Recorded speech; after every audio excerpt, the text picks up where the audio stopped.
Και το άλλο πως ηρέμησες Δεν και κοιτάει. υλικό, Κοιτάει. φανταστικό είναι. Άντε ρε, ξεκινά. Βίκτορ, Βίκτορ. Τι είναι Μαρή? Τι είναι Μαρή? Βίκτορ, τι είναι Μαρή?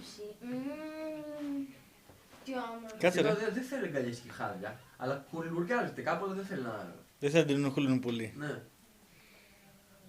Αυτός εδώ είναι αλλιώς. Να κοιτά. Στον κόλλο έχουν ένα πρόβλημα. Γιατί, τι έχουν άμα το πειράζει εκεί. Τσατίζουν. Και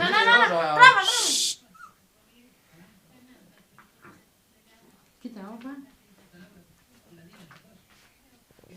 Κοίτα πετάγματα που κάνει.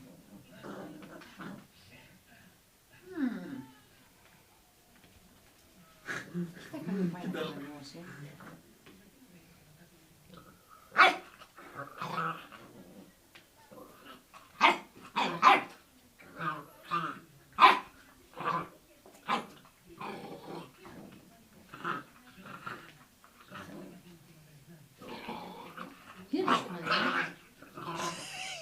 Λοιπόν, κοίτα λίγο στη Ρόζα και να δεις η Ρόζα θα τρελαθεί στα φώτικα κακομοίρα.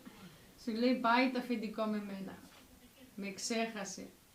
Δεν την ξέρεις κάθε μέρα πότε τη βγάζω. Αυτή αισθάνεται αλλιώς όμως η Ρόζα. Έχει...